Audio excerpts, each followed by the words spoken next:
As soon as Silent Hill was shipped, Team Silent started working on the game's sequel. Konami's ragtag group of artists, now having fully proven what they're capable of, had increased their ambitions as well as their ranks. Development on this show-stopping follow-up would see its hellish birth on the upcoming PS2. What was once a small team now stood at 50 people strong, including staff from the previous project as well as talented newcomers. SH1 co-writer and master puzzle designer Hiroyuki Owaku would return for narrative creation, but curiously, SH1 director Keiichiro Toyama wouldn't be returning. His role was instead filled by returning SH1 dev Masashi Tsuboyama. Tsuboyama would not only be responsible for the direction of all gameplay elements going into this sequel, but also contributed to the game's overall art direction. Speaking of, Masahiro Ito would also come back with a similar set of Game 1 inspirations. Ito would end up creating some of his most iconic creatures in Silent Hill 2, one in particular ending up as an extremely popular figure in the world of horror media. We'll talk about him later. Needless to say, Ito's art would look even more like a Francis Bacon nightmare. With the PS2's increased graphical fidelity, the environments, monsters, and characters would see an obvious upgrade over the previous game, so naturally the title's cinematics had to see a similarly appropriate facelift. Takayoshi Sato, the guy who spent 2 years living in the office making SH1's cutscenes, now had a team of his own, Sato Works. So, no more sleeping under the desk. The development of the town was less of a focus this time around, thanks to solid world building that went into the first title. SH2's major goal was to tell a truly horrifying and personal story that would explore multiple characters processing very real forms of trauma. Psychological horror has to shake humans' heart. Shaking people's heart deeply means, uncover people's core emotion and their core motivation for life. Everybody is thinking and concerning about, sex and death every day. And if we want to scare or shake or touch the users or spectators, then we have to think about sex and death deeply. To achieve the look of varied emotional characters, Sato and his team carefully studied the way human faces would move and contort to convey certain feelings. I try to act sexy in front of a mirror and, just open half the eyes and move the underlip sexier like that, in the office. That was perfect. The turn of the century saw a lot of innovation in visual presentation in games. Polygon counts were getting higher, motion capture rigs were getting characters off the ground, and accurate face reference became a reality. SH2 took advantage of all of these things to deliver some of the most dreamlike and memorable cutscenes you'll ever see. In SH2, Sato's trademark surreal character models could actually speak now, and it looks awesome. To go with the game's more involved story, the soundscape would get quite the considerable upgrade.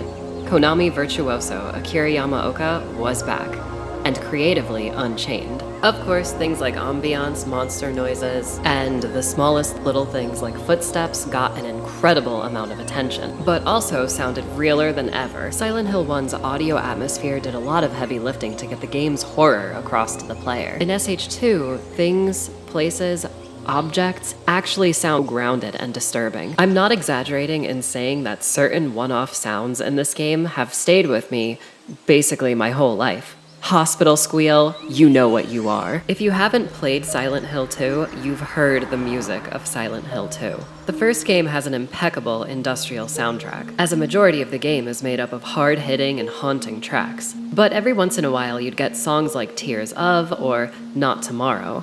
Guitar-driven, heartfelt ballads that punctuated beautiful horror and serious moments of catharsis. SH2 is filled with countless traditionally composed music, like these particular songs. You can really tell that Yamaoka wanted to express what the characters were experiencing through the game's music, almost as if this specific soundscape was a character in its own right. So much of the soundtrack here is melodic, memorable, and just hard as fuck.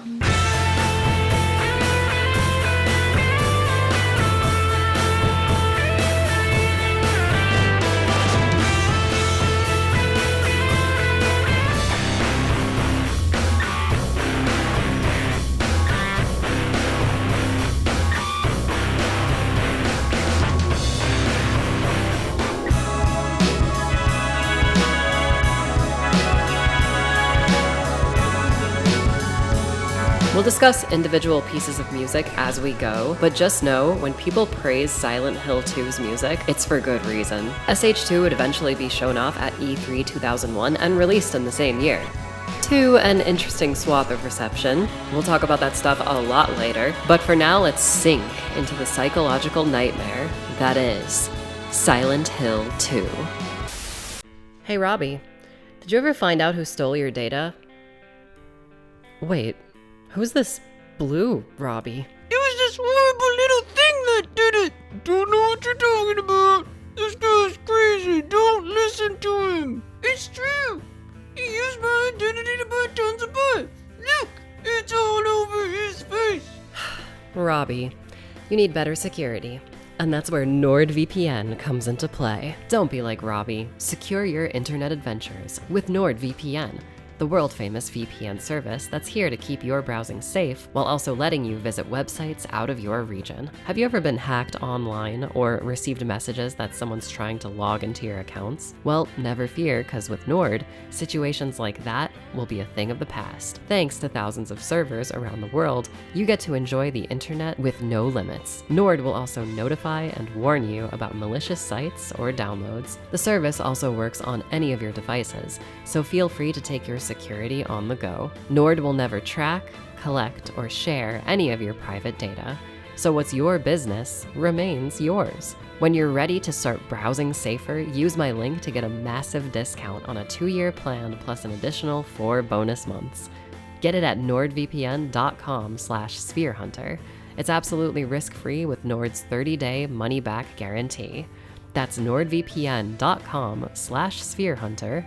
Or just click the link in the description down below. Sorry, Blue Robbie.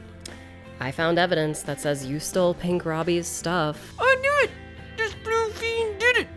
Get him out of here! I think I've seen enough! Take him away! I gotta do something about these little biblets.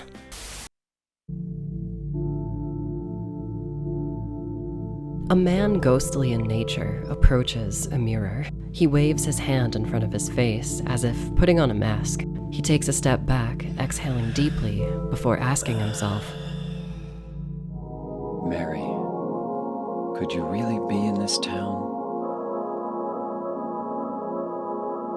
This is James Sunderland, our leading man in today's curious story.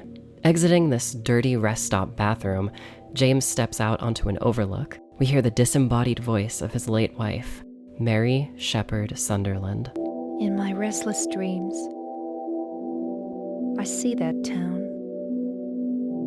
Silent Hill. You promised you'd take me there again someday,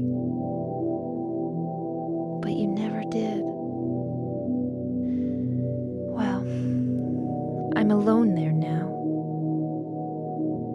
in our special place, waiting for you. After this, we get to hear James's thoughts. I got a letter. The name on the envelope said, Mary. My wife's name. It's ridiculous. Couldn't possibly be true. That's what I keep telling myself. A dead person can't write a letter. Hearing this poor guy recount his woes with the track Letters quietly playing underneath always almost brings a tear to my eye. The performance here is genuinely great and gets you on board with James's struggle right away. It's been 3 years since Mary died, and all of a sudden she's back and in Silent Hill. If you've played the first game, it's hard not feeling scared for this incredibly sad man. The death of his wife clearly weighed heavy, and as the player, we know he's about to walk into a peculiar world of nightmares, but here he is, nostalgically fumbling back into town, the vague chance that Mary's alive, keeping him going. The 2 pieces of music accompanying this intro, White Noise and Letters, are great examples of how versatile SH2's soundtrack can get. One moment we're fading into view, confused, reorganizing our thoughts. The next we're going down memory lane, remembering times with Mary. This type of seamless transition in music is a constant on James's surreal journey, journey and does a lot of heavy lifting emotionally. After reminiscing, we grab a map from the front seat of our car, Rosewater Park being our first destination. Since we aren't actually in Silent Hill yet, we've got quite the hike ahead of us. The rest stop is completely deserted, not a soul in sight, and the tunnel leading to the town is blocked off. Taking the forest trail on foot, we walk, and walk, and walk. The camera frequently switching between top-down free-floating view and a borderline POV shot from within the forest. As the camera cuts through the trees, we hear strange growling and heavy footsteps just out of sight. This walk goes on for a while, making our destination feel like it's miles away. In the first game, Harry crashes right into town. The action starts as soon as we hit play. SH2, taking this slow burn approach, makes the town of Silent Hill feel isolated. This walking makes it clear that James has more of a contemplative journey ahead of him. Finding a mostly drained well, a strange red beacon stares back at us from down below. This is SH2's save point system. If you play this game on a CRT, your TV screen actually becomes this little save point in real life. It's really cute. By the time we reach a mysterious, misty graveyard, the car and overlook feel so incredibly far away. There's no turning back now.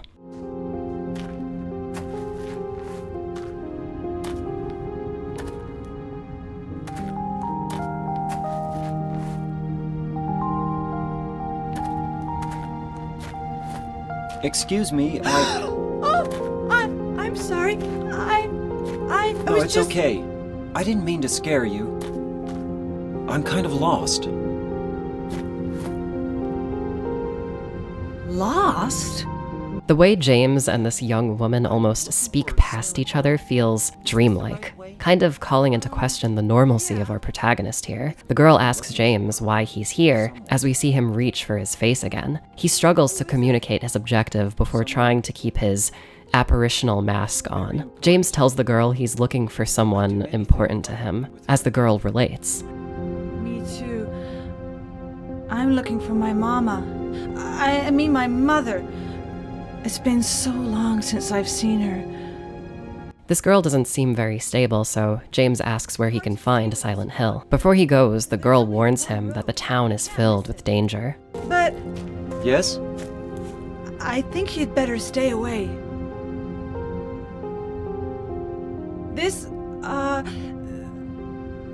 This town, there's something wrong with it. Is it dangerous? Maybe. And it's not just the fog either. Okay, It's... I got it. I'll be careful. I'm not lying. No, I believe you. It's just... I guess I really don't care if it's dangerous or not. I'm going to town either way. Getting back to the walk, we travel for a while until finally reaching that familiar foggy town. Another familiar scene plays out before James. A shadowy figure off in the distance beckons us to follow. So we do. This time the shadow leaving a trail of thick blood behind it. As we catch up to this thing, we find it feasting on a corpse. Unlike Harry, James is ready to fight. Bashing it to death, we find a radio amongst the carnage. Through the static, a voice is heard, but we can't make anything out. Exploring the town, we find a few grisly scenes. The bloody remains of deceased survivors serve as a warning to anyone left alive. Interestingly enough, and this may just be a coincidence, some of these bodies happen to be dressed quite similarly to our pal James here. A breadcrumb trail leads us to the abandoned Neely's bar. An ominous message painted on a wall greets us. There was a hole here. It's gone now. This strange phrasing means almost nothing to us right now, but something it makes me think of is the old phrase, watering hole, which, if you're unaware, is and was a common nickname for bars. We'll come back to this a little later, but there's no denying the surreal nature of this message, almost like it was written especially for James. The important find here is an old map detailing the location of a key and directions to the Woodside Apartments. Dodging past ghouls, we slip into the apartment building. Like every other establishment in this lonely town, the apartment complex is also pitch black. If anything's true about Silent Hill, it's that no one's been here for a long time. On the second floor, we find a room lit only by a flashlight. This light attached to a mannequin adorned with a familiar garment. Before we can process what we're looking at, a horrible pair of mannequin legs comes to life. Smashing the thing to pieces, we check our photo of Mary. It's the same dress. There's something suspicious about the placement of the camera spotlighting James in the flashlight's beam, a piercing ethereal light coming from the disembodied presence of his wife. James being the only thing in focus feels rather judgmental as well. Whether or not he actually needs judging, it's an unnerving sight. On the third floor, we find a pistol and try grabbing a key through interestingly placed bars. Ow! Hey, wait! Damn it. That's the second young girl we've met in this horrible place. But this one doesn't seem too concerned about the surrounding danger. She runs off, so we'll have to catch up to her later, hopefully. Back on the second floor, a scream rings out. Jetting down a hall, we're met not with the source of the commotion, but with an intimidating red presence just out of reach, making the radio blare out like it hasn't before. It's hard to make out amongst the darkness, but whatever that thing is, it's watching. Once again, judging James. Losing the hardest staring contest on Earth, we leave the red creature behind. In a nearby room, we find the source of the screaming.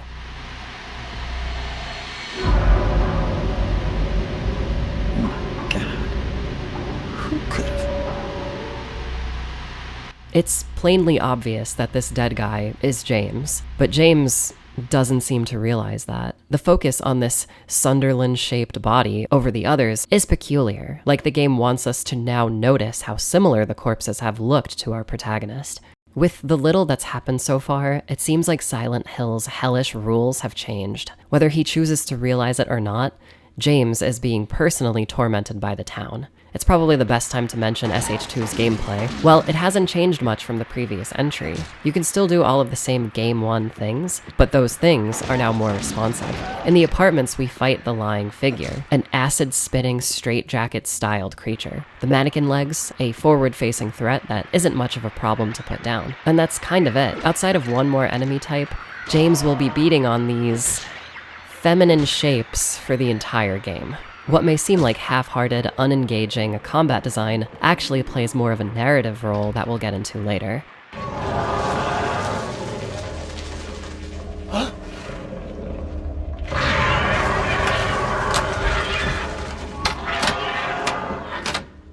This is the first actual time we see James frightened by something. Despite shooting and stomping out tons of monsters up to this point, this emotionally distant guy's first instinct is to hide from this pyramid-shaped monster. This thing, suggestively overpowering another creature, slowly approaches, his ominous sights set on our lead. The cutaways to James sheepishly peeking through the closet doors speaks volumes. Whatever this creature is, the things we just witnessed it do are actually scaring James. As the monster twitches, getting ever closer, Sunderland unloads on the thing until it leaves him alone.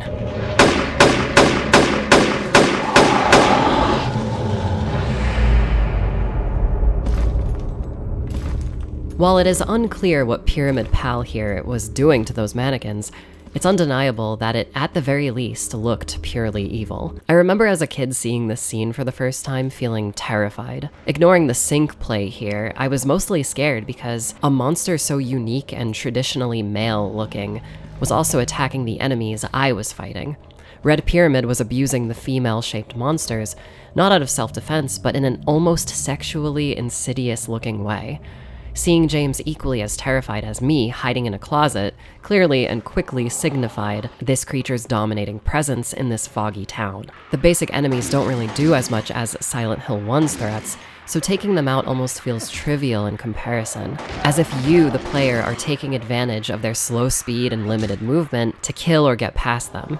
There's something a little off about the game's power balance, yet here we are stumbling into a similar situation. A man-shaped monster having his way, then tossing the mannequins down with complete disregard. It's as if only after James can prove he's a more dangerous threat to the pyramid monster by absolutely lighting him up that the creature can acknowledge James as an equally toxic, dominating presence in this race for survival. Looking even a little deeply into this scenario paints quite a disturbing self-reflective image. We'll explore this idea more later, but for now, we're in the clear, and we have to stay on our guard. There's another predator on the prowl, and we've clearly angered him. After this, we wander around the building some more, stumbling into a room housing a dead man.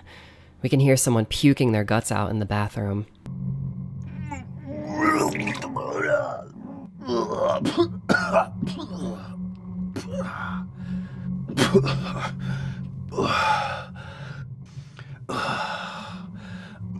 It wasn't me. I didn't do it. Do what? I didn't do anything. I swear. He was like this when I got here. This very nervous guy is Eddie Dombrowski, the first topic of conversation being a worried plea that he didn't kill the man that we just saw in the kitchen. The two men awkwardly introduce themselves as James asks Eddie the million-dollar question. You're not friends with that red pyramid thing, are you? Red pyramid thing? I don't know what you're talking about. One thing I love about James as a character is the more he interacts with others, the more his detached strangeness comes out. It's funny and quite honestly, really human hearing him speak to others compared to his much more composed and confident inner monologue. The most important thing we learn here is that, like James and Cemetery Girl, Eddie also isn't from this town. Something called him here, and now he's seemingly suffering for it too. It's extremely hard listening to Eddie's vomitous dialogue as he lets James know that he's also seeing strange monsters. Eddie doesn't clarify if he's seen the same types of monsters that we have, and judging by him not knowing about the red pyramid thing, Eddie might be experiencing his own brand of Silent Hill hell. With nothing left to discuss, James leaves this very sick man behind, finding himself at a crossroads. A lone door leads us to the neighboring apartment, where the place looks like it was flooded a long time ago. Signs of severe water damage have laid waste to this once bustling bastion of homes. On the first floor of this drenched building, we enter an extremely run-down room. Signs of a destroyed family life, boarded up doors and windows. But this time, the scenery actually looks a little burnt rather than soaked. It's here where we also run into the girl from the cemetery, now looking extra dejected. Oh, it's you. This is Angela Orozco, the girl brandishing a knife, her introspection interrupted by our presence. James, noticing things look a little dire, expresses worry, fearing the lonely girl might be contemplating ending things. It's an apparent thing to think in this type of situation, but also interesting and quite peculiar that it's James's first thought and response to this clearly depressed soul. Angela accuses James of being just like her, exclaiming that running is always the easier option. Running from what? The girl apologizes before James asks if she's found her mother yet. She doesn't really answer the question, but James keeps trying. This catches Angela off guard, as if she's being pressed to reveal some kind of truth she doesn't want exposed. In return, Angela asks James if he's found Mary yet, wherein he reveals to the girl that Mary's actually dead. James catches himself and assures the girl that he's okay. It's okay. Anyway, she's dead. I don't know why I think she's here. She's dead? Don't worry. I'm not crazy. At least, I don't think so. Not doing a great job of communicating that, buddy. Angela decides to leave, but our lead offers a helping hand, seeing that the town is crawling with danger. Before going, the girl asks James if he can keep an eye on her knife. When he tries taking it,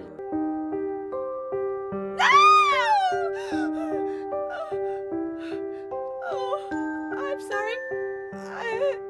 I feel bad. Please, don't.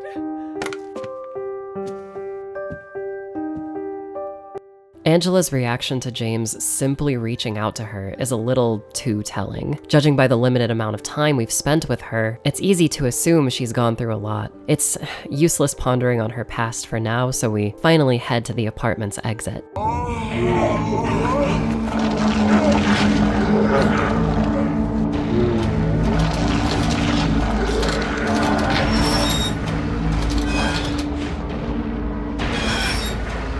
Whatever you may have thought Pyramid Dude was doing to the mannequins is undeniable in this circumstance.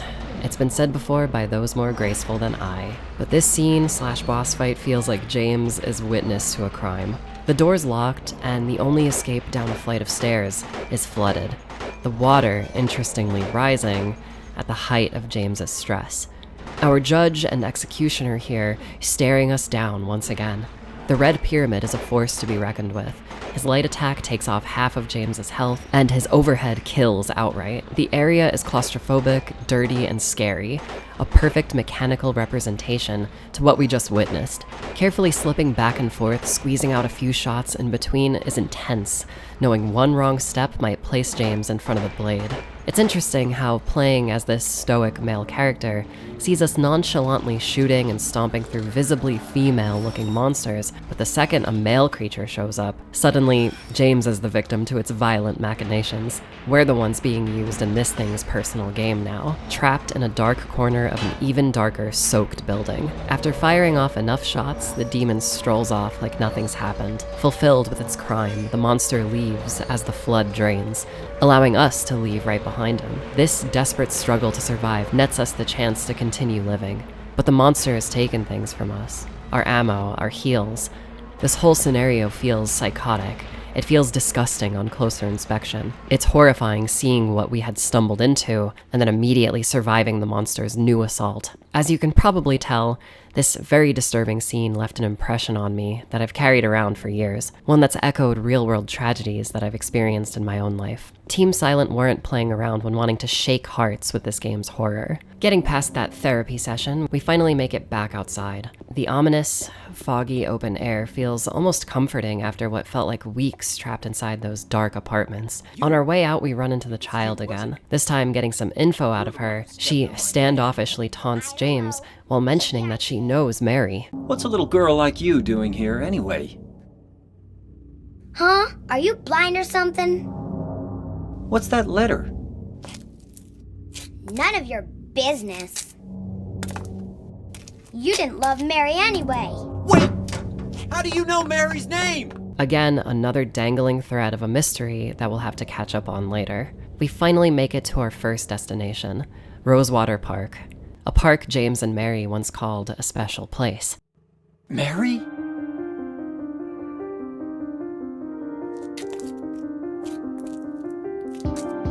No, you're not. Do I look like your girlfriend? No, my late wife. I can't believe it. You could be her twin. Your face, your voice, just your hair and clothes are different. My name is Maria. I don't look like a ghost, do I? So Maria is in all physical regard Mary, but isn't. James explains to this mysterious babe that he's looking for Mary, but he also tells her that she died. Maria obviously finds this strange. The way James responds makes it feel like not even he's buying his own story. But I got a letter from her. She says she was waiting in our special place. A faded memory of Mary plays out as our lead remembers that they also spent time at a certain hotel last they were in town. Maria knows of this lakeside abode as James tries walking away, ever aimless on his quest. The woman in red scolds the quiet widower. You're coming with me? You were gonna just leave me? Interestingly, Maria mentions and uses her looking like Mary to get James to let her follow. She also brings up James potentially hating Mary, which of course is ridiculous given the circumstances. Getting to explore the town with Maria makes it clear that she can also see the monsters James is fighting. She can see them so well that we actually have to protect her. Exploring the town, we don't find much, so we decide to head inside of a bowling alley. I'll wait here. I hate bowling. I didn't come here to play, you know. Maria just stays outside because, she's way too cool for us, I guess. While inside, we overhear Eddie from the apartments talking to that little girl. The inquisitive child interrogates Eddie, asking him if he's on the run. Like before, Eddie denies the childish questions, saying he's never committed any crimes, and how no one would believe his innocence if he did. They've got something in common being runaways, and when you think about it, everyone besides Maria seems to not be from this town, yet here they all are. Are you alone here, Eddie? No.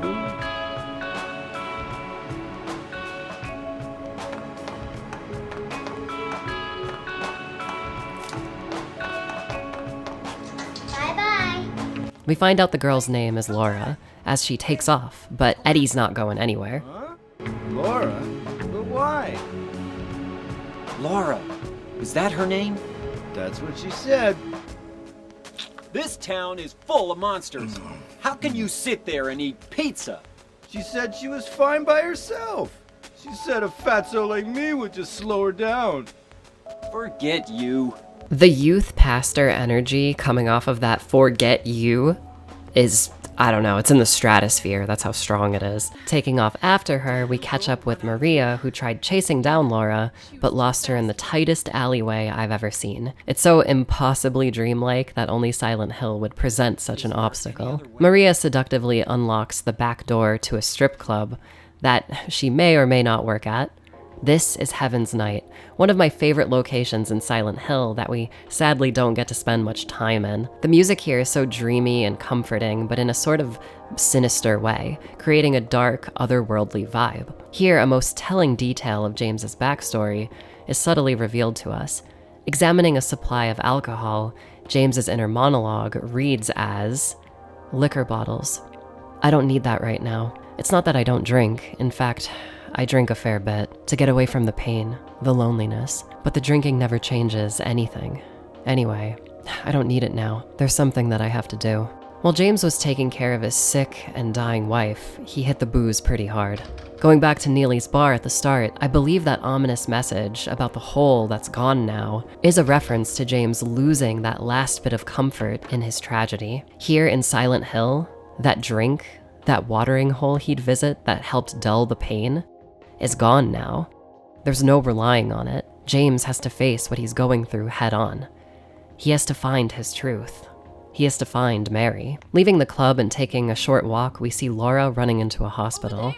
As always, the hospital is completely dark, with not a shred of light emanating from this forgotten place. In the hospital, we battle the iconic bubblehead nurses, who also, like the other female-shaped enemies, don't put up much of a fight. They are the deadliest basic creatures, but you'll be taking them down with ease.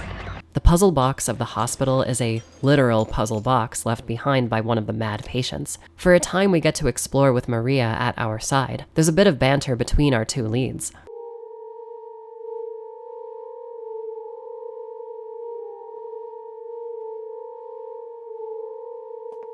James.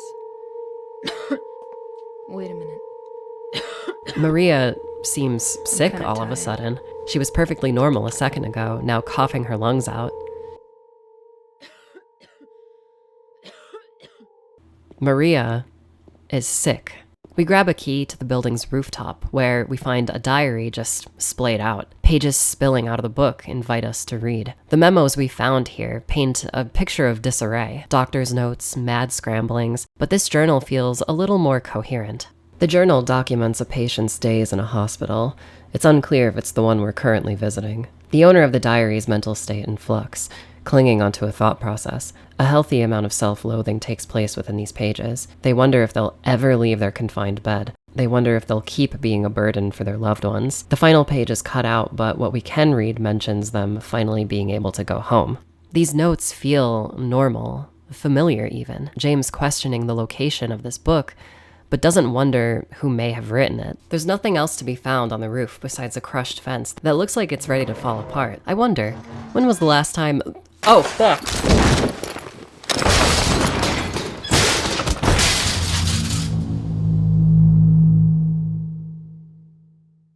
James, crash landing through the hospital's ceiling, ends up back inside. We find the final puzzle piece we need, opening the mysterious box to find a single strand of hair. Using this unconventional key item to fish another key out of a drain? Did you know we were playing Silent Hill, by the way? We take an elevator down to the hospital's first floor. Finding Laura again, after proper introductions, James asks how Laura knows Mary, in which Laura answers honestly. They met at the hospital Mary was staying at. James, of course, freaks out. It was last year. You liar! Laura, Fine, don't believe me. Quickly apologizing, James decides to get the girl to safety. But she says there's another letter waiting for him from his departed wife.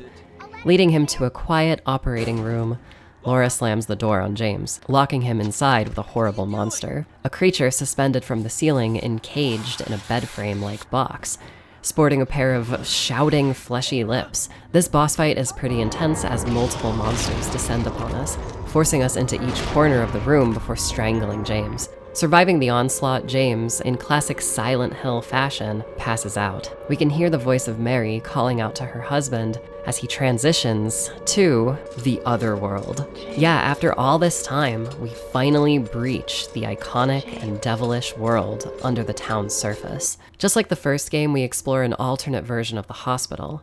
Unlike SH1, this other world isn't that hellish. The first floor of the alternate hospital is severely water damaged, the second floor a little less, and the third floor is surprisingly maintained. Of course, signs of wear and tear can be seen in the rooms on all floors, but a peculiar plastic wrap is present all over the place, under varying levels of desecration. It seems like the higher you go, the more pristine the plastic is. The lower you go, the more rotten it gets. Some of the nurse enemies are even covered in mold. The plastic film covering everything reminds me of containment plastic, this being a construction material you'd use to prevent the spread of mold spores from water damage. It is literally used to help prevent the spread of rot, of sickness. In Silent Hill 1, we learn that the corruption of the town was a magical psychic projection of Alessa Gillespie's inner thoughts, shattered memories, and nightmares. Nothing about Silent Hill 2's version of the town or monster imagery reflects anything that we saw in the previous story. So whose nightmares are being projected here? Whose psyche is on full display? The female-shaped monsters can possibly be a sick reminder of Mary, while the dead clones feel like we're experiencing James's own fearful insecurities made manifest. There's something to be said about seeing yourself dead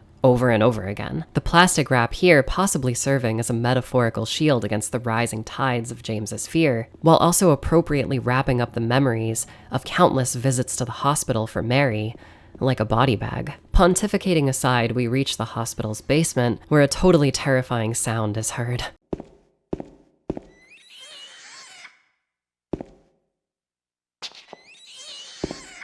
This little freakish squeal has haunted me for over 20 years. I remember clear as day hearing this on my very first year 2002 playthrough and shitting bricks. It also loops, by the way, so leaving the room is highly recommended. Speaking of, as we escape the cries of the damned, Maria shows up. James! Mary? Oh, Maria. It's you. I thought you were... Sorry. Anyway, I'm glad you're alive. Anyway? What do you mean, anyway? You don't sound very happy to see me. I was almost killed back there. Why didn't you try to save me? All you care about is that dead wife of yours. I've never been so scared in my whole life. The way this gameplay to cutscene transition comes right after hearing a horrible baby squeal did so much to fuck me up as a kid. The uncanny yet shockingly realistic lighting and facial animation on my little CRT screen made it look like SH2 was replaced with footage of real people. Man, where to start with this scene? The way the camera cuts back and forth between Maria shouting and James pathetically looking down at the floor says so much about our lead's mental state. This guy is completely beaten down by the loss of his wife, and he looks so guilty simply mistaking Maria for Mary.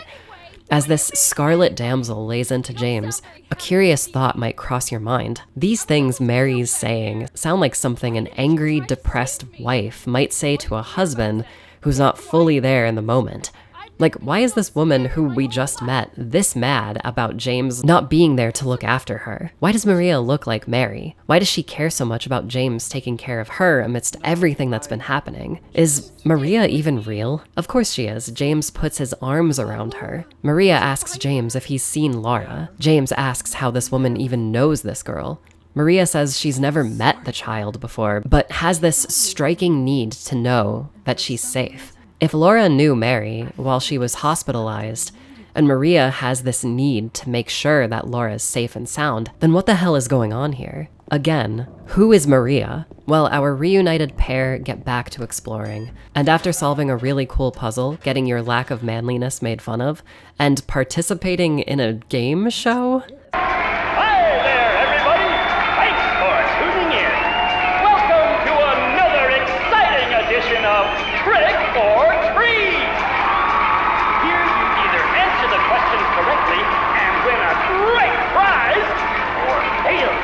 correctly and receive the punishment.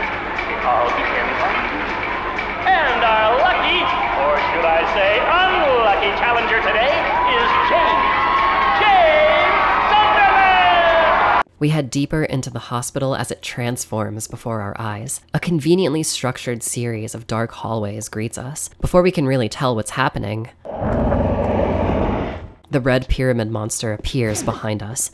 The straight and narrow halls now a deadly maze as we struggle to make our way through them, praying that Maria is following behind. James makes it to an elevator while Maria gets caught in its doors. The pair screaming and panicking, sending a chill down my spine. James frantically smashing the elevator buttons to get the doors open as the monster approaches, seals Maria's fate.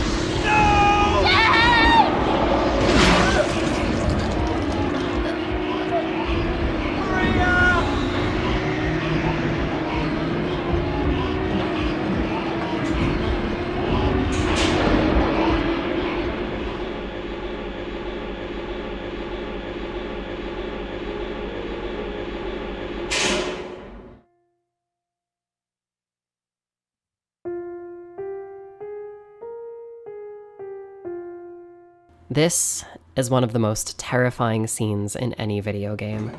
The extreme helplessness, death of an innocent woman we were just getting to know, and the crushing feeling of guilt that washes over James and the player.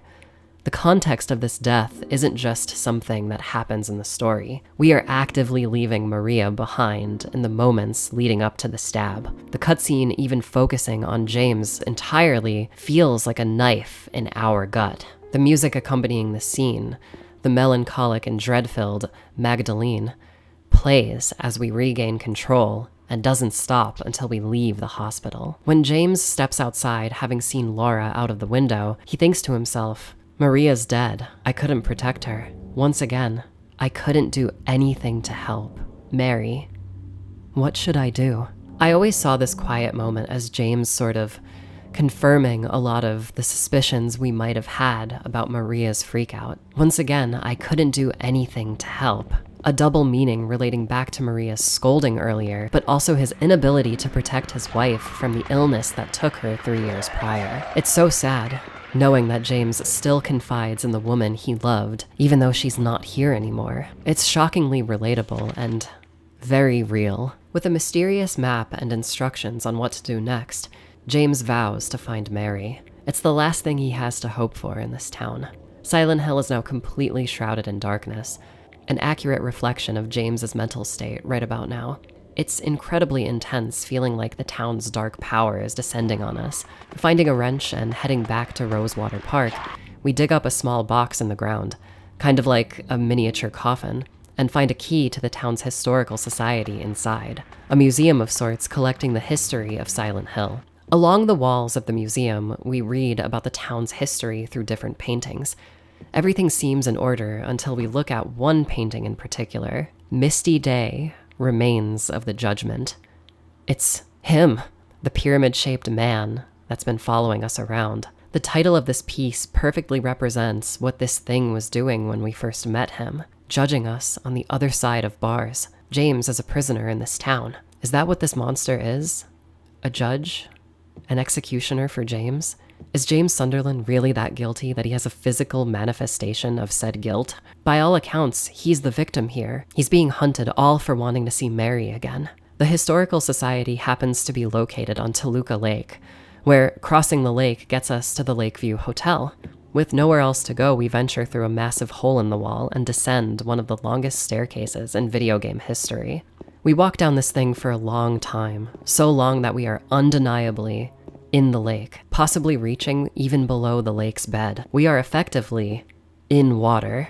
We even get to hear boat horns off in the distance, growing louder and more unnerving as we go. At the bottom of the staircase, we emerge into a prison, according to loose documents. One room down here contains a few more Historical Society paintings, one of them being White and Crimson Banquet for the Gods, depicts a barely visible pyramid-shaped guy standing in front of a crowd. Death by Skewering looks like a painting of the lying figures stabbed to death. A quote here accompanies the painting. "To choose his death is the last taste of freedom." The final painting shows Toluca prison camp, built during the Civil War. Did we just Time travel? Very quickly, we find another massive hole in the floor. James decides to take a leap of faith. He's got nowhere else to be.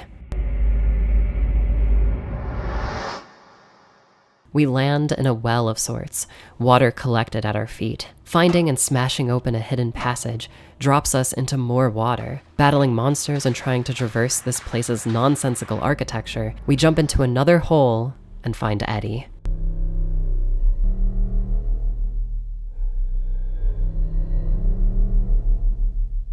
Killing a person ain't no big deal. Just put the gun to their head. Eddie, once again pleading his innocence, but this time he's clearly shot someone to death. Didn't do anything. He just came after me. Besides, he was making fun of me with his eyes, like that other one. Just for that, you killed him? What do you mean, just for that? Eddie, you can't just kill someone because of the way they looked at you. Oh yeah? Why not? Till now I always let people walk all over me. Just like that stupid dog. He had it coming too. Eddie? I was just joking, James. Eddie takes off in a hurry. For someone constantly pleading innocent and, let's be real, admitting guilt to crimes we don't even know about before we ever ask him anything, every time we see him, I think this hellish prison environment is meant for him as much as it's meant for us, apparently. In an office, we find an old magazine down here detailing multiple boat accidents that happened on Toluca Lake. Many people have lost their lives on these waters. Maybe this prison is a somewhat hellish afterlife, considering how far down into the lake we've seemed to have sunken. In the cell blocks, another mysterious sound loops forever, a horribly distorted voice muttering the word.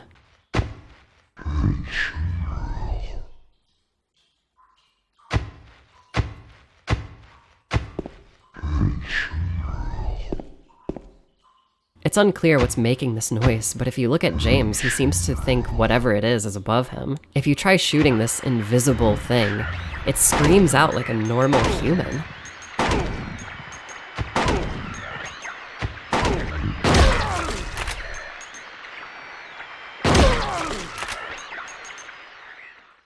Did we just kill an invisible drunk guy?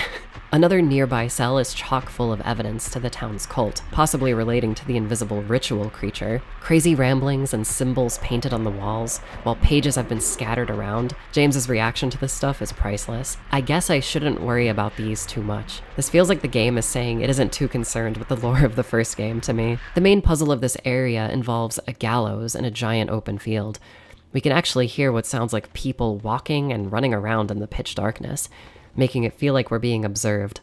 On the gallows, a crudely etched image of a man hanging, surrounded by two executioners with pyramid-shaped helmets, can be seen.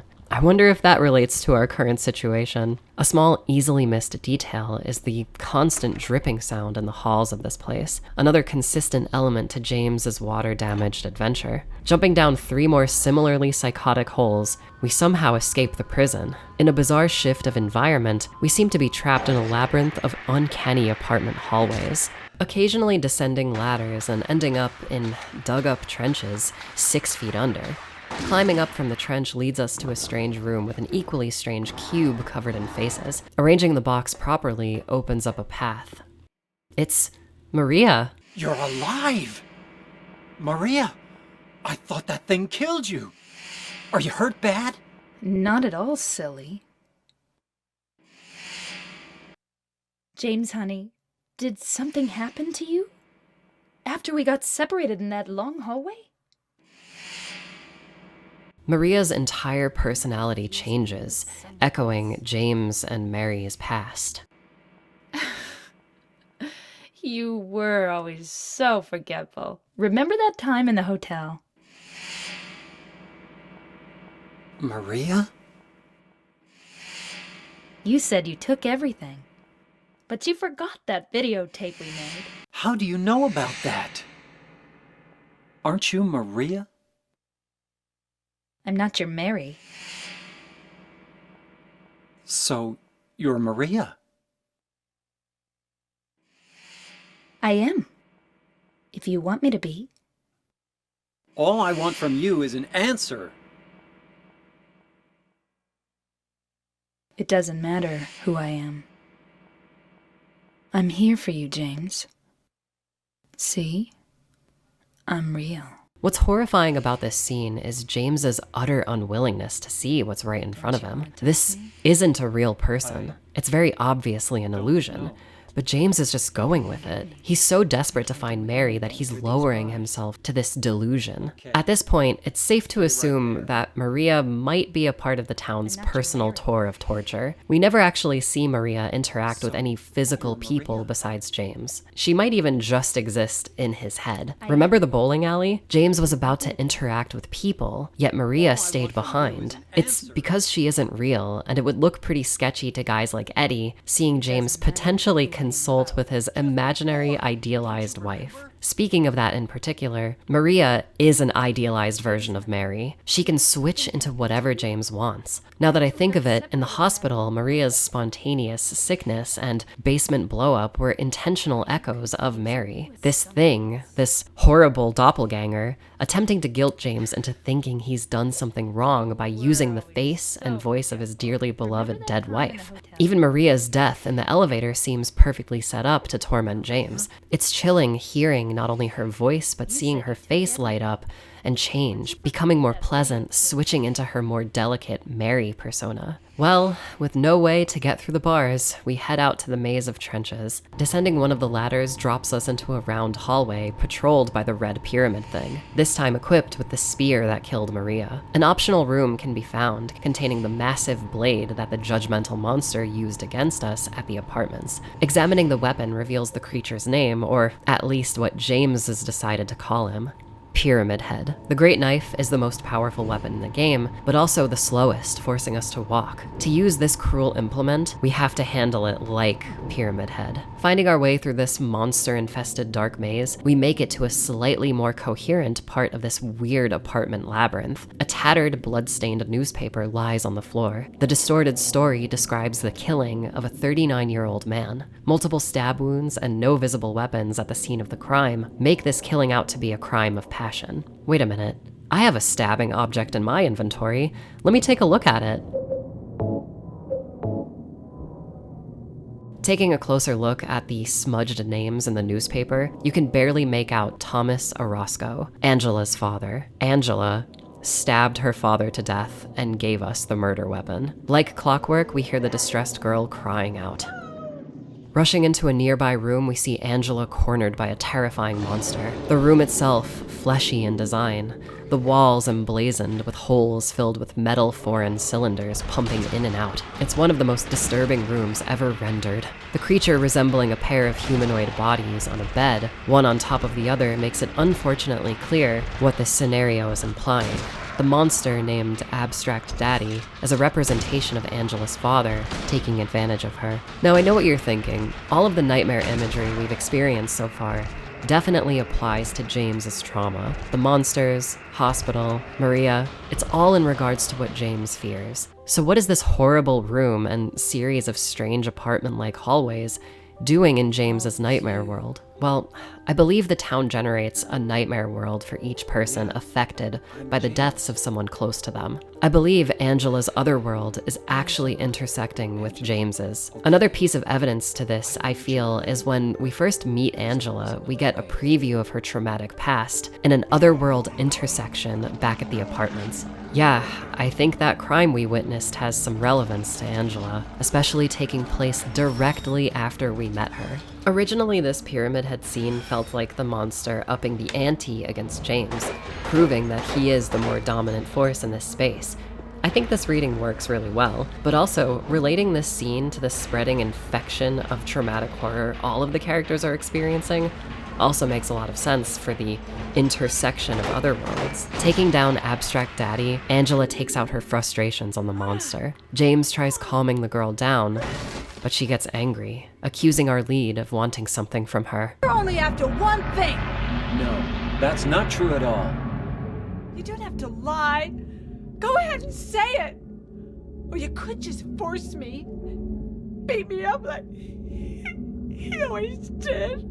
So distraught by what happened to her, Angela confuses James for her father for a second. After a short outburst, the girl regains her footing and accuses James of wanting someone else, wanting Mary out of his way. You didn't want her around anymore. You probably found someone else.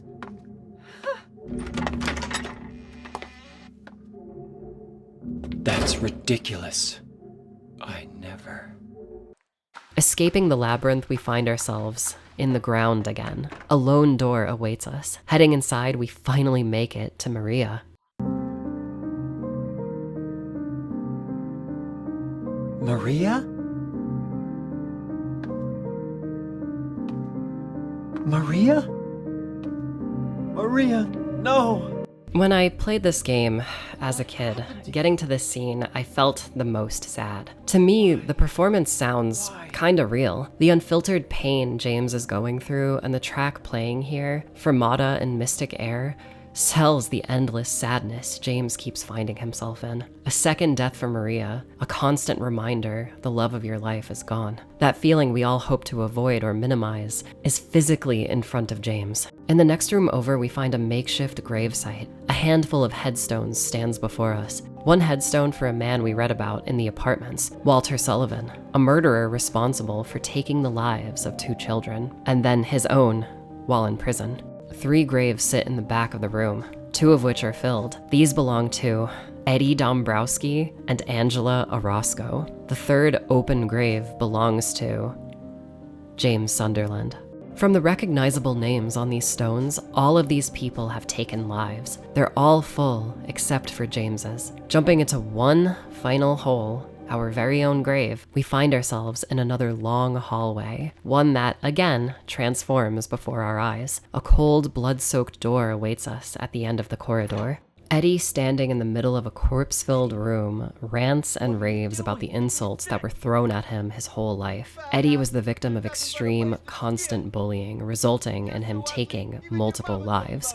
James stupidly asks Eddie if he's lost his mind, angering the pistol-wielding maniac. Defending ourselves, he runs for it. That's why I ran away after I killed the dog. Ran away like a scared little girl. Yeah, I killed that dog. It was fun. It tried to chew its own guts out. Finally died all curled up in a ball. Then he came after me. I shot him too, right in the leg. He cried more than the dog. Don't get all holy on me, James. This town called you too. The psychotic man mentions that he and James were called to this town, making James the same as him, a killer. Eddie, claiming this, unknowingly seals his fate, as we have no other choice but to fight back.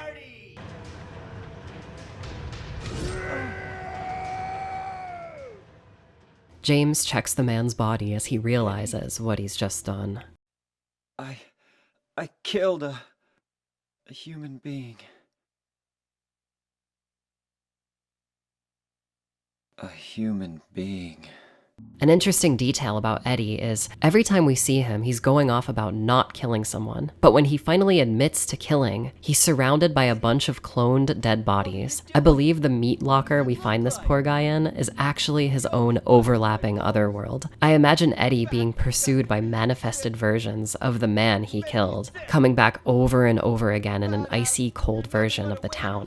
The town itself probably giving him as much ammo as it gives James to deal with this problem forever. The ultimate form of torture for one stricken with the guilt of killing someone. It makes sense for Silent Hill to give its cursed inhabitants an endless supply of resources because the town wants its poor souls to suffer and survive for as long as humanly possible. Eddie and Angela's graves were already filled, and it makes sense for Eddie, so I guess that means Angela's next. By the way, if you happen to check Mary's letter after killing Eddie, you'll notice that the words on the page have disappeared. It's almost like Mary's soul has rejected the letter's message after James takes a life. Escaping the meat locker brings James to the back of the Historical Society, making that entire level the most unhinged way of unlocking a simple gate. James takes a boat to his and Mary's special place. the Lakeside Hotel. Rowing for what feels like a full day, we finally reach the building's dock. James recollects that the hotel looks exactly the same as when he last visited. This is the only place so far that doesn't look abandoned or completely water damaged. Stepping through the doors of this sacred place, we grab the map as usual, but this time there's a note written on one of the rooms, waiting for you. Room 312, the last room James and Mary stayed in before she got sick.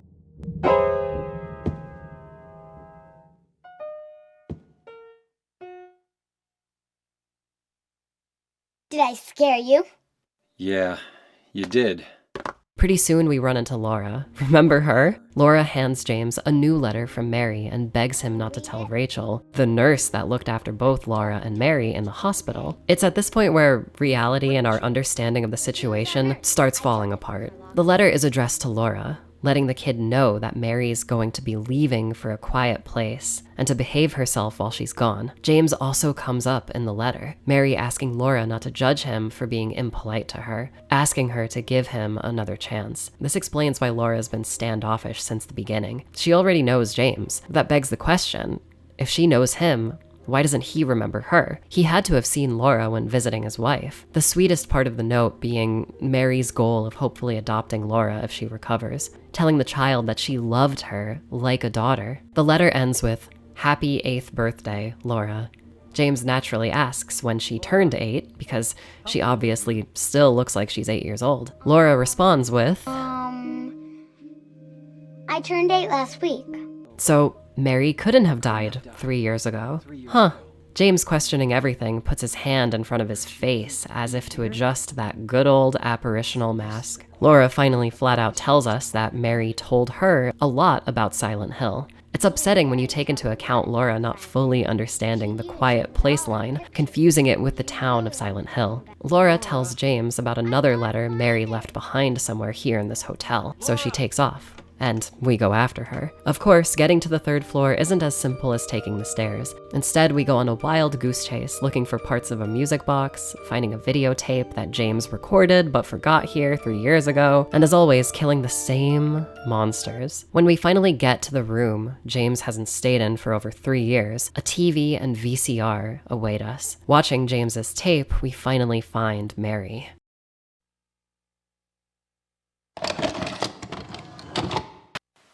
Are you taping again? Come on. I don't know why, but I just love it here. It's so peaceful. You know what I heard? This whole area used to be a sacred place. I think I can see why. It's too bad we have to leave. Please promise you'll take me again, James.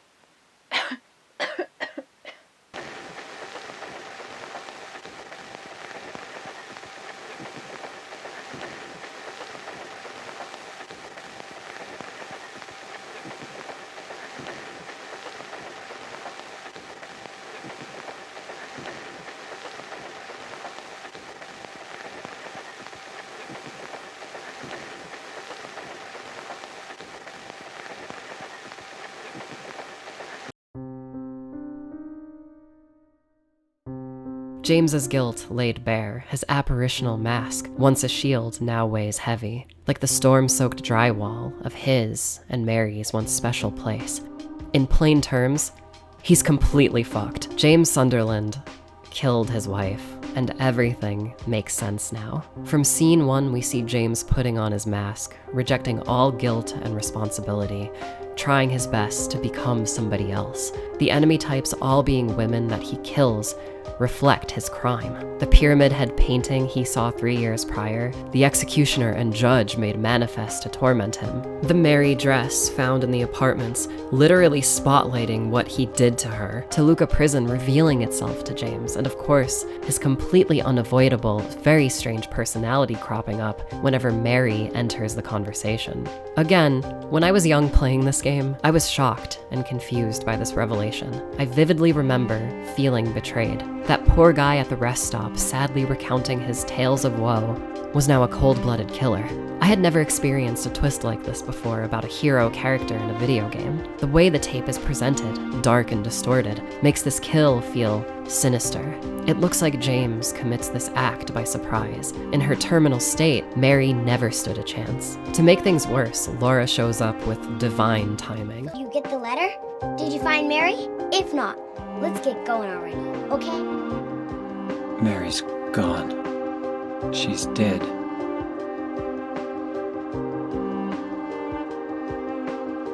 Liar, that's a lie! No, that's not true. She died because she was sick?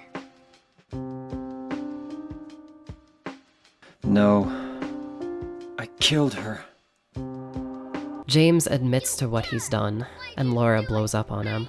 SH2 is an especially draining game emotionally, but hearing James's voice utterly defeated makes this revelation that much worse. For the first time in the story, James doesn't sound confused or weird, but honest. Painfully honest.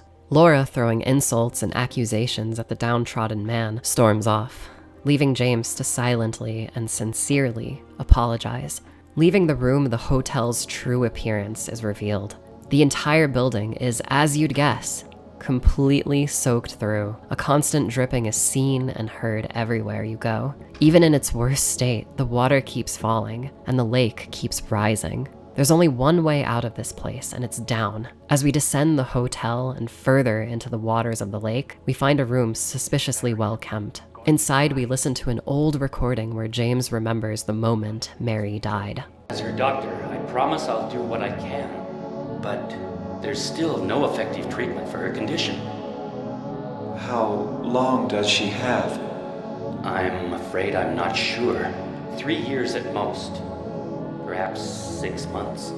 3 years ago, Mary's sickness worsened. 3 years ago, the Mary James fell in love with passed away. This means James had to have killed his wife very recently, judging by Laura's birthday. Taking the elevator down, we see it begin to fill with water. The building's basement is totally flooded. Climbing up to the first floor, we meet up with Angela again. On this fiery staircase, Angela's delusion has fully taken hold. She confuses James for her mother before snapping out of it. Thanking the man for saving her, she also regrets it. She's been left in a completely broken state. Angela requests her knife, her murder weapon back, but James refuses. She asks if he's saving it for himself. Saving it for yourself? Me?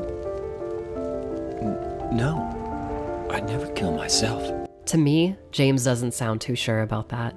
Angela begins walking up the stairs, consumed by flames. It's unknown what this girl's fate is, but judging by the graves we found earlier, I think the answer is clear. Angela was a victim of circumstance who defended herself, but sadly that strength came a little too late. Like we saw with Eddie's icy cold otherworld, Angela's is a fiery hell that she can't escape from. For her, it's always like this. James, Eddie, and Angela are people who have killed, and are all people forced to face their fate in Silent Hill. With 2 more souls to the call, we head out to face ours. The first floor of the hotel is now completely transformed into a hellish version of itself. The entire place destroyed from the water, the flooring replaced with classic otherworld grating. A wall adorned with 9 red squares sees us off to our final judgment. Stop! Leave her alone! Leave us both the hell alone!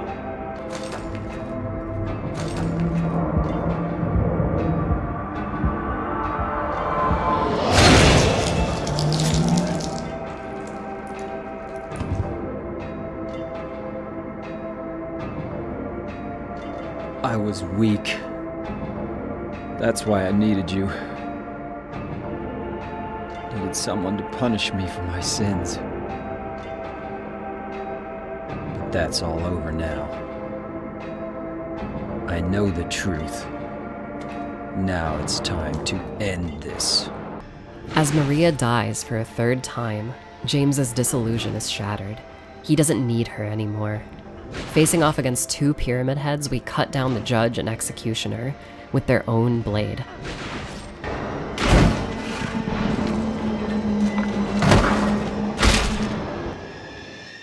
Both monsters self-sacrifice, holding 2 colored eggs in their hands, one pristine and one rusted egg, a clear representation of Mary and Maria. Placing these items in the doors to freedom, James finds himself in one last memory. In one of the most heartbreaking vocal performances, we hear Mary ranting and raving at James to leave her alone.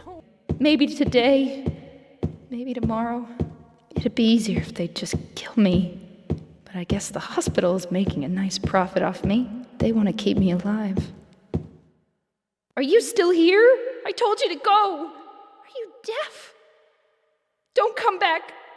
In a fit of madness, Mary calls back out to James as he leaves. Wait. Please don't go. Stay with me. Don't leave me alone. I didn't mean what I said. Please, James. Tell me I'll be okay. Tell me I'm not going to die. Help me. The end of this long hallway leads us back to the hotel's lobby. It's completely flooded, the water continuing to rise, engulfing James's world. Climbing an impossible staircase, we find Mary up here. Mary? When will you ever stop making that mistake? James finally confronts this demon, but she's not having any of his newly found freedom. But I can be yours. I'll be here for you forever. And I'll never yell at you or make you feel bad. That's what you wanted. I'm different than Mary. How can you throw me away? You deserve to die too, James.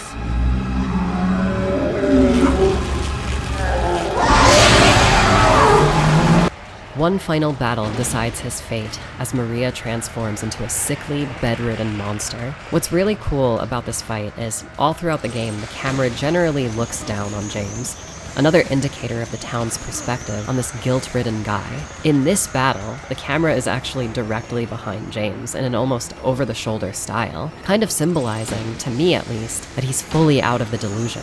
We are finally in control, and it's time to end this nightmare one way or another.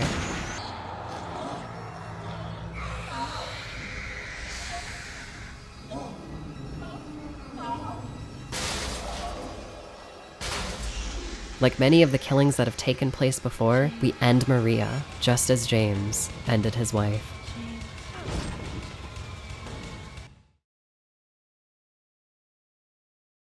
SH2 is one of those games that plays you just as much as you play it. All through the story, there are decisions you're unconsciously making. The way you play this game determines the ending you get, and there are 3 normal endings you can achieve on your first playthrough. The first of those is the leave ending, where James recalls one of his final moments with Mary, now intertwined with a final conversation with her soul. This ending is possibly the happiest outcome for James. He asks Mary to forgive him, and she tells him she wants the pain to end. James, in a state of confusion, doesn't remember if she wanted to die before interrupting himself.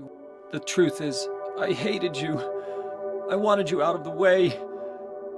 I wanted my life back. James, if that were true, then why do you look so sad? This version of Mary forgives James, encouraging him to leave. As we see him do just that, James leaves the town the way he arrived, with Laura. We get to hear one final letter reading from Mary in her final days. It's a wonderfully performed moment that illustrates the pain, desperation, and sorrow going through this woman's damaged mind. The letter ends with Mary apologizing for how their life together had to end before she speaks her last words. You've given me so much, and I haven't been able to return a single thing. That's why I want you to live for yourself now. Do what's best for you, James. James, you made me happy. The second ending is arguably the worst ending you can get. James ends up completely falling for his fantasy. The final boss is actually Mary herself. James argues with his real wife about not wanting to see her suffer, but the lines are delivered with such selfish pride. James also admits to wanting to move on with someone else. The ending sees him and Maria leaving the town together. Maria, hacking her lungs out, shows us she's developing her own similar sickness, but James doesn't sound too concerned. You'd better do something about that cough.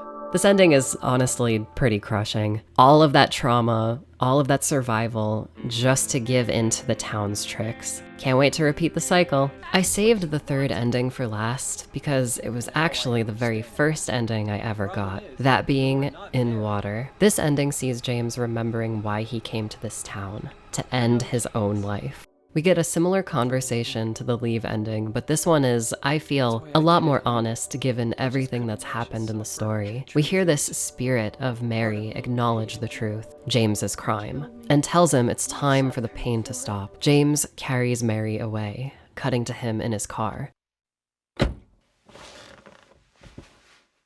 Now I understand the real reason I came to this town. I wonder, what was I afraid of? Without you, Mary, I've got nothing.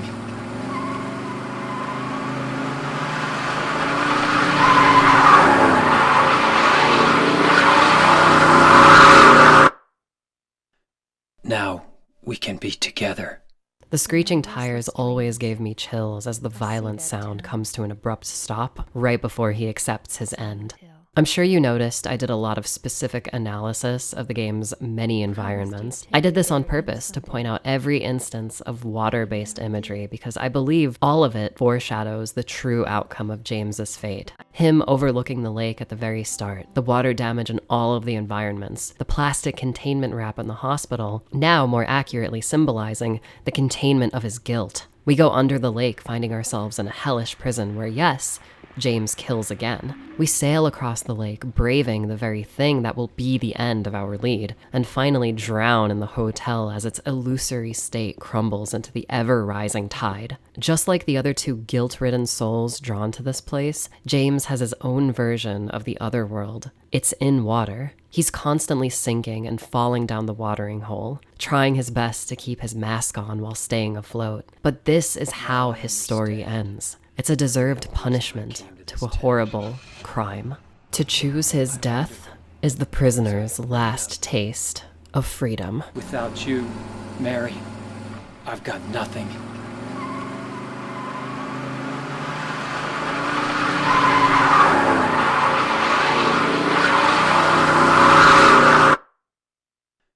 Now we can be together.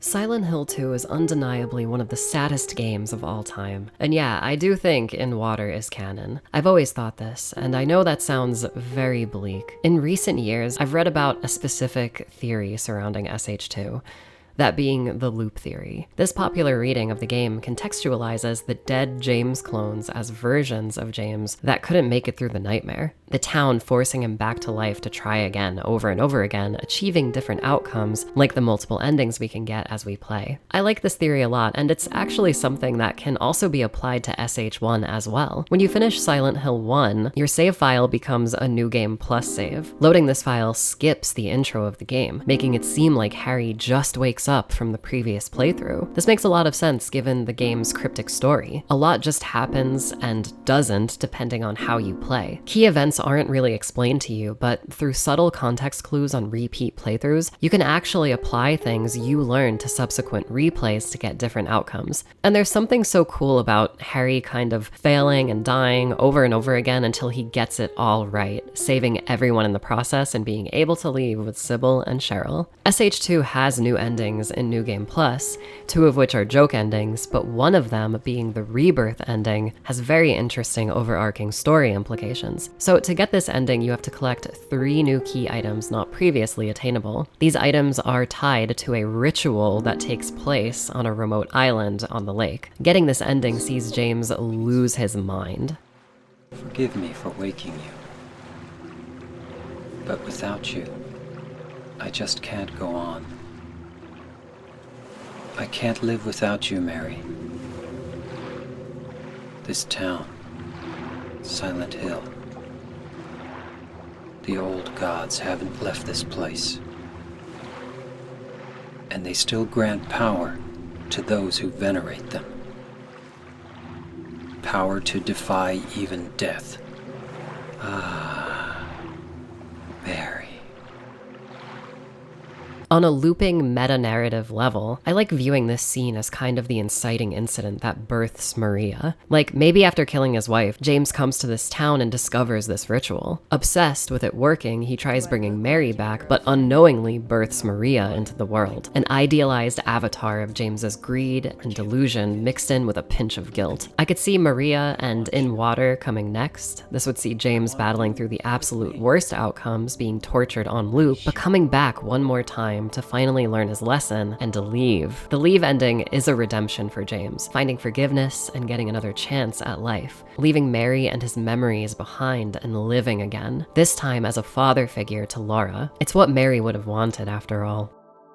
Who am I kidding? James obviously gets abducted by aliens, one of which is Space Harry from the first game, only to then be confronted with the ultimate truth. That is, a tiny dog was behind it all anyway.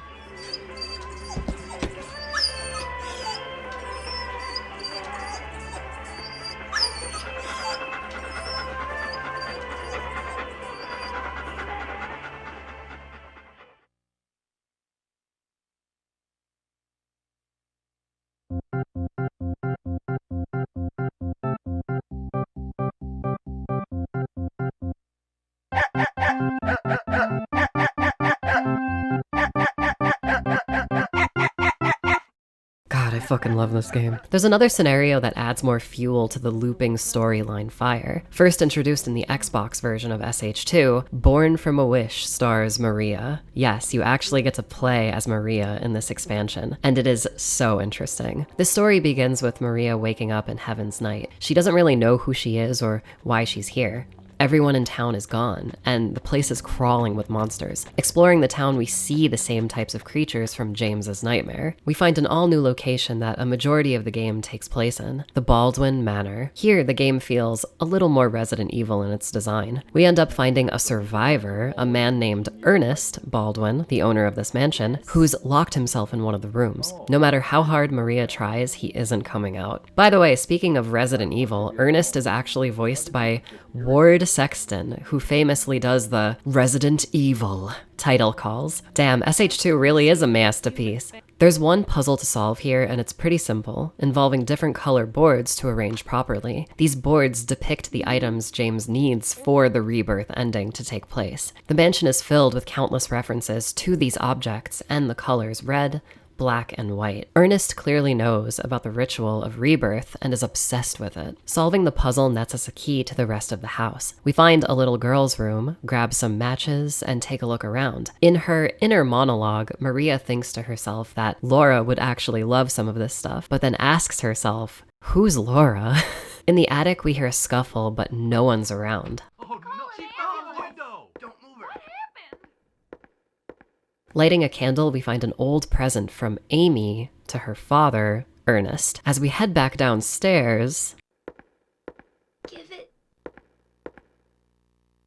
to my daddy.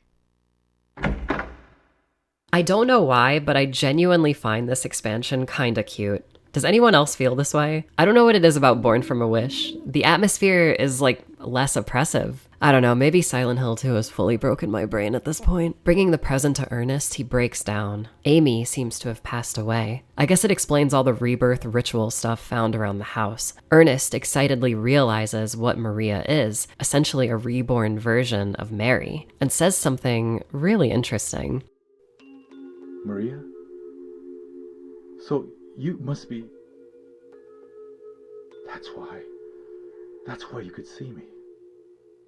Huh? So perhaps that means that I can hope for a miracle as well. This implies that Ernest might be dead and a ghost himself. Every voice we've heard in this house is disembodied. It's all very strange, but Ernie here thinks Maria might be able to help him. Maria sets off to find one last ingredient Ernest needs in the neighboring apartment. It's the white chrism, yet another item involved in the ritual. When we return to Ernest, he flat out says something very similarly to what James says in the rebirth ending. So long. Yes, but Will...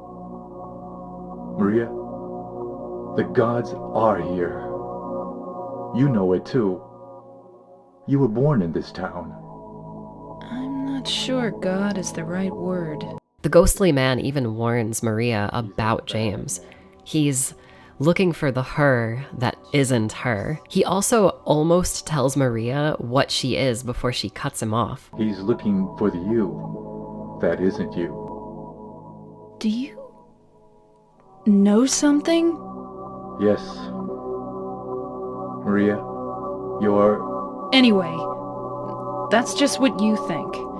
You don't really know anything. It's like Maria knows what he's gonna say, but refuses to see the truth herself. Ernest disappears, leaving Maria alone. Our dashing lady takes to the streets, where we see her contemplating ending it all. Her current aimlessness in life, potentially knowing she's a manifestation for James, she might want to escape before it's too late for her. Well, you can almost see the life and her agency leave her eyes as the autonomy slips away. Maria tosses her gun and proceeds to Rosewater Park to wait for James. I genuinely think this entire expansion is a roundabout symbolic way of depicting the rebirth ritual that James is currently performing. The Baldwin house kind of feels like an afterlife of sorts. Maria surrounded by ghosts of the past, locked into their final resting places. I can almost imagine James paddling back to town to continue the story as Maria lays Ernest to rest and, fully materializes into James's nightmare. It's an absolutely tragic but wonderful addition to this perfect story. I love how open-ended Silent Hill 2 is.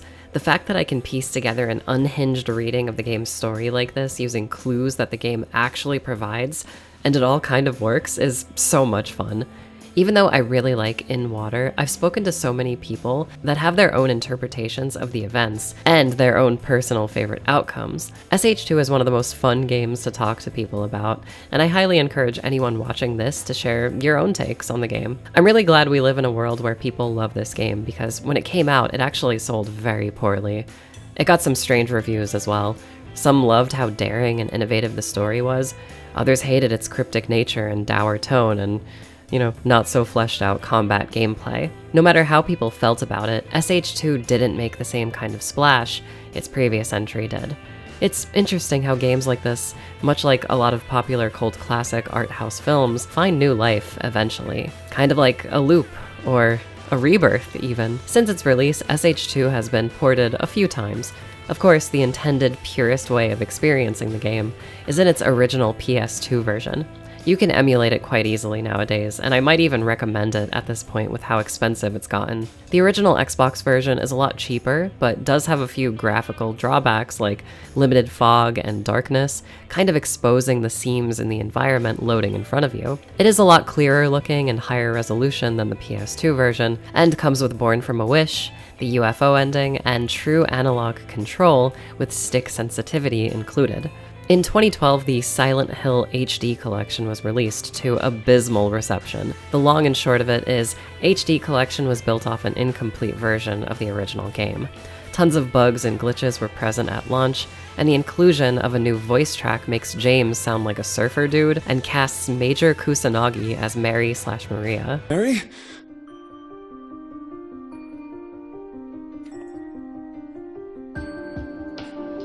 No. Not. Do I look like your girlfriend? No, my late wife. I can't believe it. You could be her twin. Your face, your voice, just your hair and clothes are different. My name is Maria.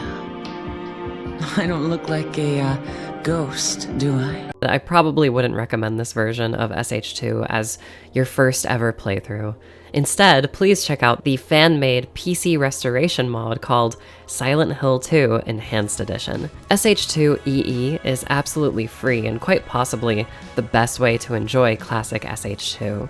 EE was made by a team of talented modders to deliver what we should have gotten out of Silent Hill 2 HD. EE features all SH2 content with a multitude of bug fixes, quality of life improvements, and corrected graphical elements for modern machines and displays.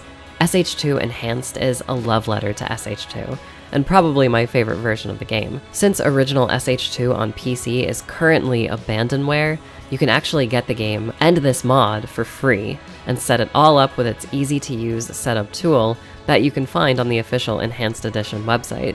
Please go check that out and support the wonderful team that spent years of their lives making it.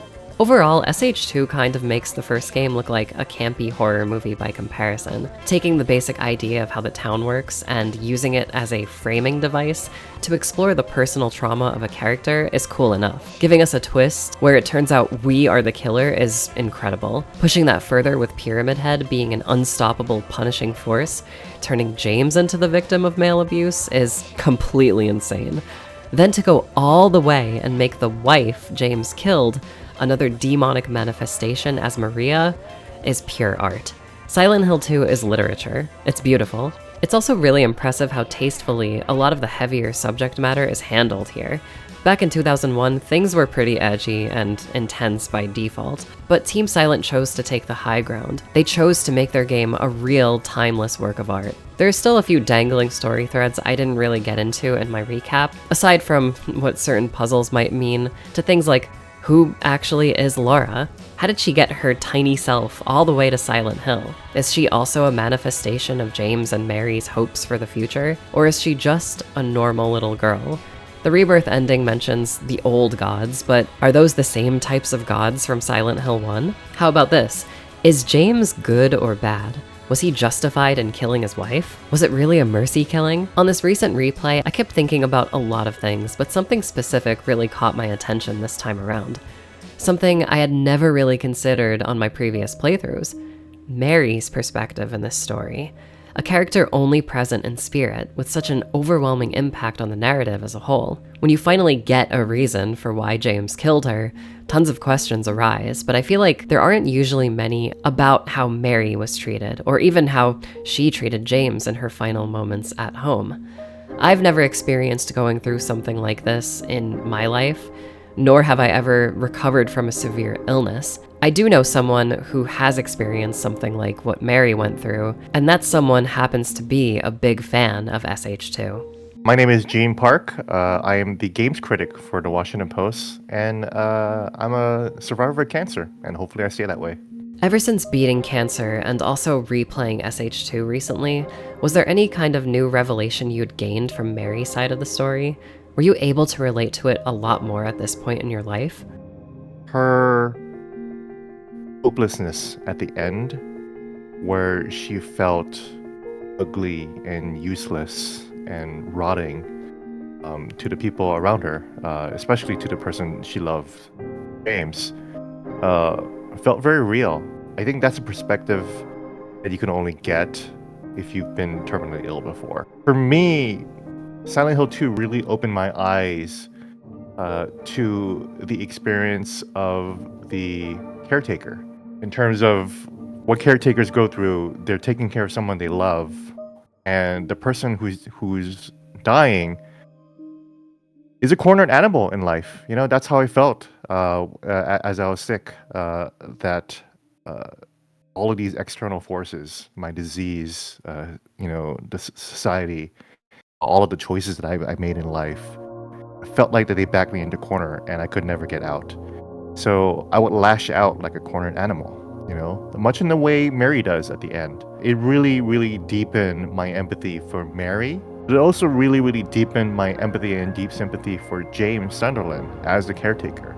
Because in Silent Hill 2, you know that Mary loved James very, very much, all the way up until her very last breath. That's the kind of hell that you put a caretaker through, because this person loves you and they're watching their loved one wither away, and both of you don't really know what to do. And both of you act in irrational, harmful ways to each other. And I experienced that a lot while I was sick, when family members and friends were trying to take care of me. And obviously I wouldn't be here without their help, that's for sure. But during those days when it was just a moment to moment, it was really, really hard, and I would lash out at them, and they wouldn't know how to deal with me either. That was a reality that I didn't really face back in 2001, playing this game as a young college kid. But now with all the life experience that I've had, and now having deepened my understanding for what caretakers go through, or what what sick people go through, it just makes the story of Silent Hill 2 and the horror of Silent Hill 2 even more real. Do you think James made the right choice, all things considered? No.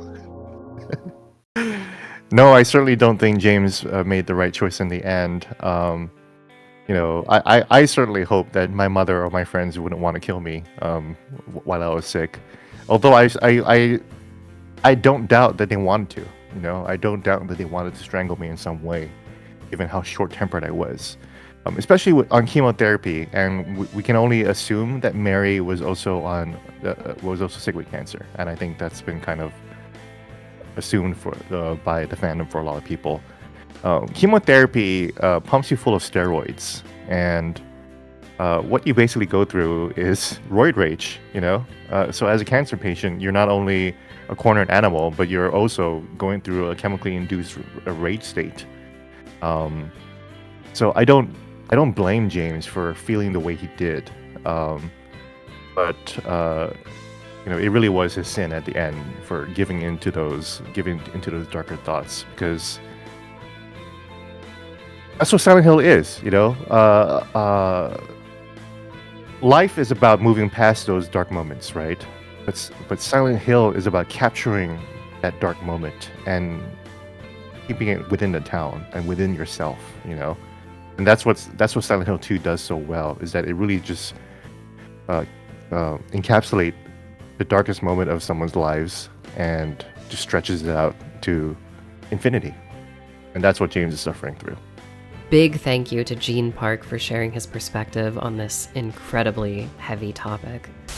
If you've been watching me for a while, you know it's taken me years to get to Silent Hill on my channel. Well, a big reason for that is I have sort of a personal, ritualistic way I like to play SH2. I usually play this game every 5 years. SH2 isn't one of my all-time favorite games to replay for its gameplay, but its story is phenomenal.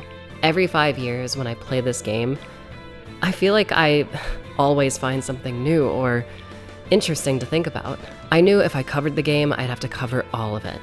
I was honestly scared of doing that, as I thought I might lose interest in ever enjoying SH2 again casually. Well, I'm happy to say that after playing the game countless times, getting all of the endings and playing every single port, I think SH2 is firmly in my top 10 now. I know, not exactly the outcome I saw coming either. Silent Hill 2 is a legit work of art that I'll cherish forever. Everyone who's worked on this title really gave it their all, and that's very present in every single aspect of the game's design. I implore you to check this game out however you can. It's disturbing, shocking, daring, innovative, and most importantly, a perfect horror story. Now, if you'll excuse me, my shift at Heaven's Night here is over. I gotta go home. Take care of the Robbies while I'm gone, wherever they may be.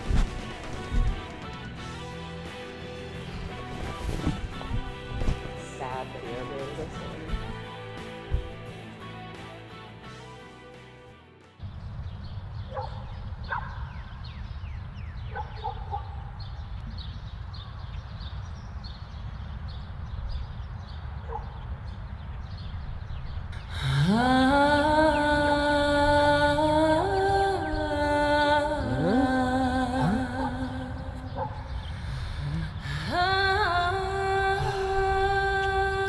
Here we go again.